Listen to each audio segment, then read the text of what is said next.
Bonjour tout le monde, j'espère que vous allez bien. Alors vous avez déjà reçu une liste des exercices écrits.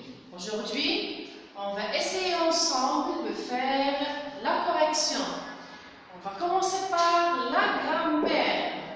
Donc, la première consigne, classe les mots suivants dans le tableau ci-après. Donc, on va faire, avant de commencer, on va faire un tout petit rappel en ce qui concerne le pluriel et le singulier des noms. Donc, en général, la marque du pluriel, c'est le S ou bien X. Mais il y a des exceptions. C'est qu'il y a des noms qui se terminent déjà par S, X ou bien Z. Automatiquement, ils ne vont pas changer au pluriel. Je répète. La marque en général du pluriel est X ou bien S. Mais les noms qui se terminent déjà par S, X, Z ne changent pas au pluriel. J'espère que c'est clair. Alors je commence. Le mot tapis. Regardez bien ici. Le mot tapis se termine par S. D'accord? Mais tant que le mot sans déterminant, ça peut être un nom singulier comme ça peut être un nom pluriel. D'accord? Donc, le mot tapis, ça peut être un nom singulier ou bien pluriel. Je passe au mot clou. Regardez bien, clou. J'ai pas ici ni S ni X. Donc, je n'ai pas la marque du pluriel. Automatiquement, c'est un nom singulier. Clou. D'accord? Clou, c'est un nom singulier. Le mot nez. On a déjà dit que les noms qui se terminent par Z ne changent pas au pluriel. Mais ici, je n'ai pas le déterminant. Alors, le mot nez, ça peut être un nom singulier comme ça peut être un nom pluriel.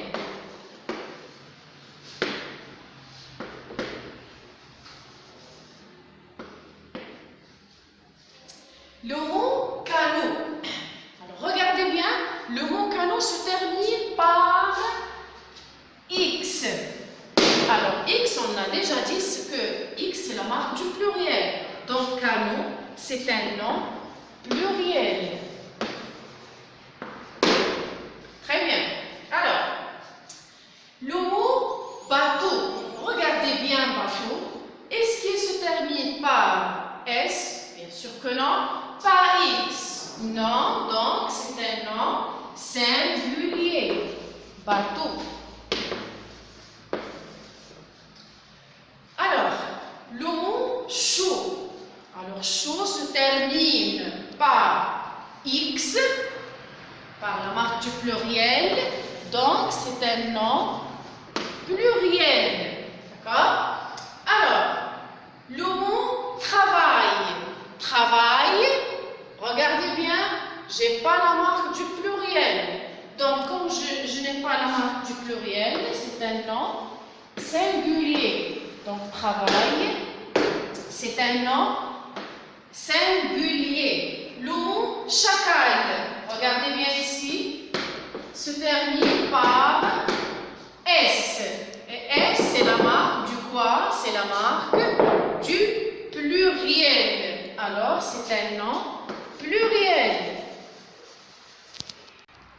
Alors, donc j'ai dit que le mot chacal, c'est un nom pluriel. Alors, le mot chacal, c'est un nom pluriel. Le mot pneu. Alors, regardez, pneu se termine par S. Et S, c'est une marque du pluriel. Pneu. D'accord? Pneu. Donc, le dernier mot, garçon. Alors, garçon, j'ai aucune marque du pluriel ici. Alors, c'est un nom singulier. Garçon.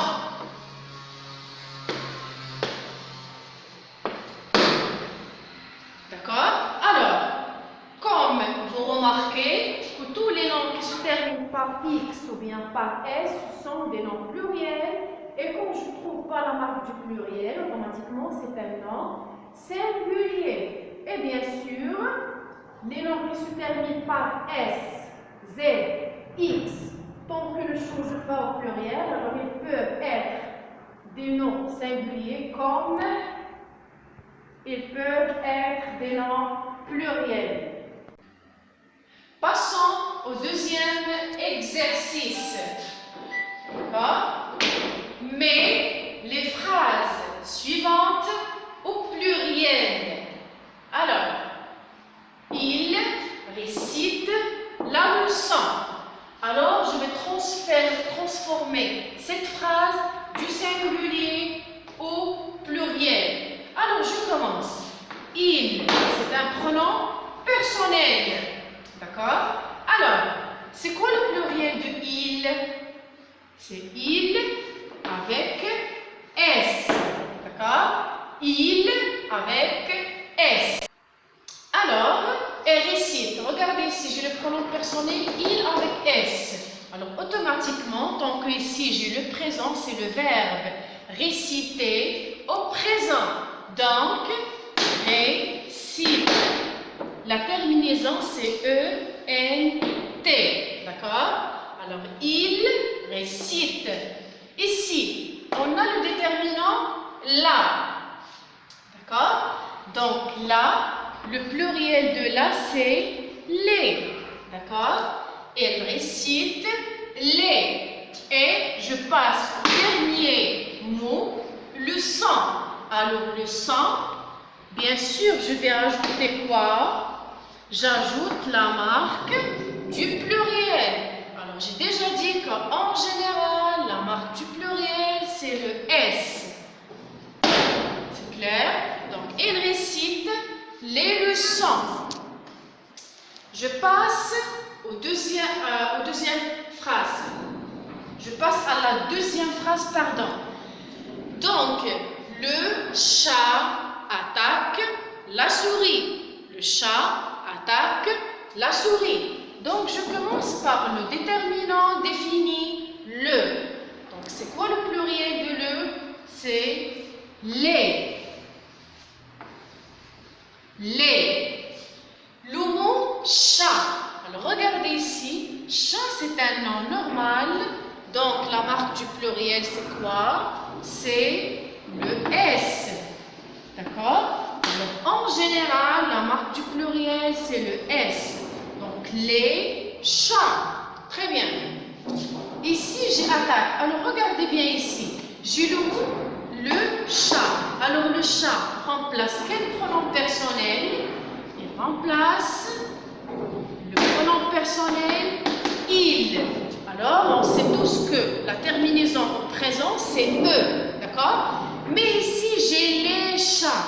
Les chats remplacent quel pronom personnel? Remplace il avec S. Est-ce que la terminaison au présent du pronom personnel il avec S, c'est E? Bien sûr que non.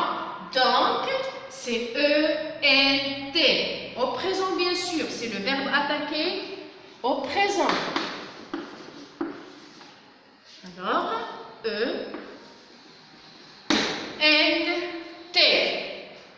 J'ai ici la souris. Regardez bien ici, le mot souris déjà se termine par S. Alors, on a déjà dit que les noms qui se terminent par S au singulier ne changent pas au pluriel. D'accord? Donc, là, c'est quoi le pluriel? C'est les. Pour le mot souris, je vais le garder comme il est. Pourquoi? Parce que déjà se termine par S. Donc, je vais écrire le mot souris comme il est. D'accord? La fille achète la poupée. Donc, le pluriel de la, c'est les. D'accord? Le pluriel du mot fille, c'est fille avec, bien sûr, comme j'ai dit, c'est S. Parce que S, c'est la marque du pluriel. Le mot achète, comme je dis toujours, donc quand j'ai ici les filles, donc la terminaison c'est E-N-T. C'est le verbe acheter au présent. Donc achète, E-N-T, bien sûr. La poupée, c'est quoi le pluriel de la? C'est les. Et le pluriel de poupée, c'est poupée avec, à la fin, allez, à la fin, je vais ajouter un S. C'est clair? J'espère que vous avez bien compris les deux exercices. Et maintenant, on va commencer le troisième exercice. Alors, lisez bien la consigne. Complète le tableau suivant. Alors, comme vous voyez, on a 3 colonnes. Phrase, adjectif, type. Avant de commencer, on va faire un tout petit rappel. Vous savez déjà qu'on a 2 types d'adjectifs. Les adjectifs qualificatifs attributs, les adjectifs qualificatifs épithètes. Donc, c'est quoi la différence entre les deux? Quand je dis un adjectif qualificatif épithète, c'est-à-dire que l'adjectif lié directement au nom. Par contre, quand je dis un adjectif qualificatif attribut, c'est-à-dire que j'ai un verbe d'état entre le nom et l'adjectif. Donc, je commence par la première phrase. Cette histoire est fabuleuse. Alors, essayons ensemble de trouver l'adjectif dans cette phrase.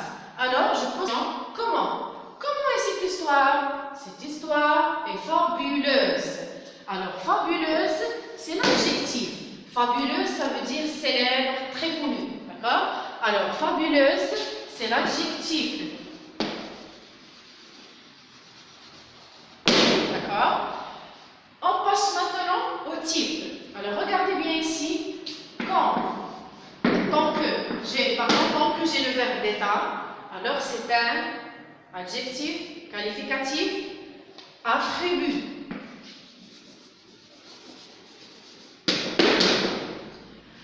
Je passe à la deuxième phrase.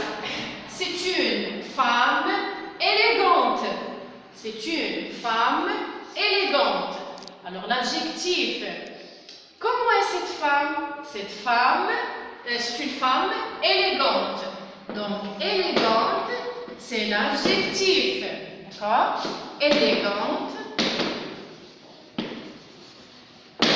c'est l'adjectif. Si on cherche maintenant le type, regardez ici. Femme, c'est le nom. Élégant, c'est l'adjectif. Regardez l'adjectif lié directement au nom. Donc, c'est un adjectif qualificatif épithète. D'accord? Très bien. Mes amis ont l'air joyeux. Comment est mes amis? Mes amis, ils ont l'air. Mes amis ont l'air joyeux. Donc, dans cette phrase, joyeux, c'est l'adjectif. Joyeux. D'accord? Alors, regardez ici au milieu, j'ai le verbe d'état. D'accord? Et quand j'ai le verbe d'état, c'est un adjectif qualificatif attribut. On passe au dernier exemple. J'ai une belle voiture. D'accord? J'ai une belle voiture. Donc l'adjectif, c'est belle. Et regardez bien ici. Voilà le nom. Et voilà l'adjectif. D'accord? J'ai rien ici. J'ai pas le verbe d'état. Donc, c'est un adjectif qualificatif épithète. Alors, c'est un adjectif qualificatif épithète. Donc ça, c'est le troisième exercice. Maintenant, on va passer au quatrième exercice. Alors, avant de répondre, on va bien lire la consigne. Trouve un adjectif qualificatif convenable. Bien sûr, c'est à vous de choisir. Il y a plein d'adjectifs. Alors, c'était un événement. Je peux veut dire c'est un événement national, un événement international, un événement important, intéressant, c'est à vous de choisir. D'accord? Un événement important. D'accord? La blouse est, bien sûr, je peux dire plein d'adjectifs. La blouse est propre, la blouse est sale, la blouse est blanche, bleu marine, donc. Alors, la blouse est, par exemple, propre. L'été semble cette année. Donc, l'été semble chaud cette année. Donc, c'est ça le quatrième exercice. Bien sûr, vous pouvez utiliser d'autres adjectifs. Vous n'êtes pas obligé d'utiliser les miens. Donc, on passe au dernier exercice, ou bien au cinquième exercice. Souligne l'attribut du sujet et indique sa nature. Alors, je serai un bon docteur. On va faire un tout petit rappel rapidement. Alors, c'est le sujet. Serai, bien sûr que c'est le verbe être au futur. Simple, d'accord? Un bon docteur. J'ai déjà dit que pour trouver l'attribut du sujet, je cherche le verbe. Alors, le verbe dans cette phrase, c'est serait. Donc, le mot qui suit le verbe, c'est l'attribut du sujet. Alors, je serai quoi? Un bon docteur. Donc, un bon docteur, c'est l'attribut du sujet. D'accord? Donc, c'est la première partie de la question. On va passer maintenant à la deuxième partie. Donc, indique sa nature. C'est quoi sa nature ici? Regardez, on a un déterminant, un adjectif plus un nom. Alors ici c'est un groupe nominal. On a déjà dit, alors, nominal. On a déjà dit que l'attribut du sujet, il peut être un groupe nominal, un nom ou bien un verbe à l'infinitif. Alors, adjectif ou bien un verbe à l'infinitif. Sa robe semble vieille. Donc, sa robe, c'est le sujet. Donc, maintenant, je cherche l'attribut de ce sujet. Alors, cette robe semble comment? Voilà le verbe. Semble comment? Semble vieille. Donc, vieille, c'est l'attribut du sujet. C'est clair? Alors, quelle est la nature? Quelle est la nature de vieille? Alors, vieille, c'est un adjectif qualificatif, bien sûr, attribut. D'accord? Mais ce n'est pas la peine de dire ça. Alors, mon père est un mécanicien. Alors, comme je dis toujours, je commence par mon père et le sujet. Mon père, c'est le sujet. Et c'est le verbe.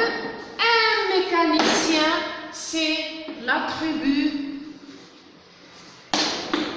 du sujet. D'accord? Alors, un mécanicien, c'est l'attribut du sujet. Donc, c'est quoi sa nature? C'est un nom. D'accord? C'est un nom. On a ici le déterminant, l'article indéfini, plus le nom. Donc, c'est un nom.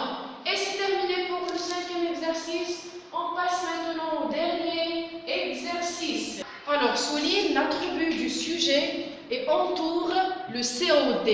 Le jardinier taille la haie. Alors, le jardinier taille quoi? Taille la haie. Donc, la haie. Consigne. Conjugue au passé composé. Alors, vous savez tous que pour conjuguer un verbe au passé composé, j'utilise l'auxiliaire plus le participe passé du verbe. Alors, la première phrase. Nous, le verbe être heureux de faire votre connaissance. On a déjà vu que le verbe être et le verbe avoir se conjuguent avec l'auxiliaire avoir. Donc, nous avons, c'est l'auxiliaire. Été, c'est le participe passé du verbe être. Il, le verbe avoir de bonnes notes. Alors, je viens de dire que le verbe avoir et le verbe être se conjuguent avec l'auxiliaire avoir. Donc, elle a le participe passé eu. Elle a eu de bonnes notes. Mes cousins allaient à la campagne. Alors, on a trois verbes dans cette leçon. Le verbe aller, le verbe partir, le verbe venir. Ce sont des verbes qui se conjuguent avec l'auxiliaire être. Alors, mes cousins remplacent quel pronom personnel? C'est il avec S. Alors, aller. Donc, mes cousins sont plus le participe passé, sans aller. Mais regardez, si j'ai l'auxiliaire être, alors je vais automatiquement faire la corde. D'accord? Donc, S du pluriel. J'aide et toi faire vos devoirs. Alors, vous avez ici j'aide et toi. J'aide et toi remplace quel pronom personnel? C'est vous. Alors, vous, le verbe faire. Donc, je vais utiliser l'auxiliaire avoir. Nous avons, vous avez fait. D'accord? Alors, je corrige, donc j'aide et toi avez fait. D'accord? Ton frère vouloir organiser une sortie. Donc, ton frère, c'est quel pronom personnel? Bien sûr que c'est il. Donc, le verbe vouloir se conjugue avec l'auxiliaire être, comme j'ai déjà dit. Donc, alors, le verbe vouloir se conjugue avec l'auxiliaire avoir. Alors, ton frère a voulu. C'est le participe passé du verbe vouloir. Alors, maintenant le verbe venir. J'ai déjà dit que le verbe venir se conjugue avec l'auxiliaire être. Tu, le verbe venir. Donc, tu es venu. Trop tôt. Le dernier verbe, vous, le verbe mettre du temps.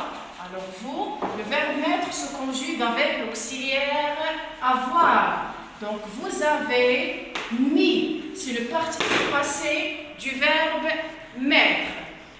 Passons maintenant au deuxième exercice. Conjugue au futur simple. Alors, on a déjà vu que pour conjuguer un verbe au futur simple, je garde le verbe comme il est et j'ajoute la terminaison. D'accord? Donc, les terminaisons sont AI, AS, A, ONS, EZ, ONT. Alors ici, il, le verbe habiter.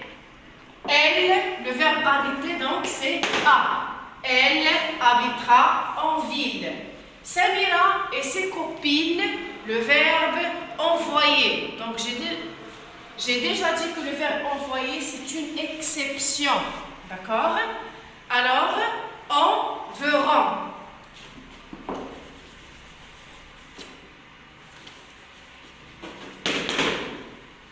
Une lettre. Alors, mon ami et moi avoir des nouvelles. Mon ami et moi remplace quel pronom personnel? C'est nous. Alors, nous, le verbe avoir au futur simple. Nous aurons des nouvelles. Tu, le verbe être apparaît en 3 jours. Donc, le verbe être au futur simple, c'est sera. Donc, tu seras apparaît en 3 jours. Ta maman, le verbe nettoyer le salon. Regardez ici, le verbe nettoyer se termine par Y-E-R. Et j'ai déjà dit, quand vous avez un verbe qui se termine par Y-E-R, je vais supprimer le I et je la remplace par I. D'accord? Et puis, j'ajoute la terminaison comme les autres verbes. Alors, ta maman nettoyera le salon. On passe maintenant à la dernière phrase. Les élèves, le verbe distribuer, les cahiers. Regardez, ici un verbe du premier groupe, donc je garde le verbe comme il est et je vais ajouter la terminaison ONT. C'est terminé.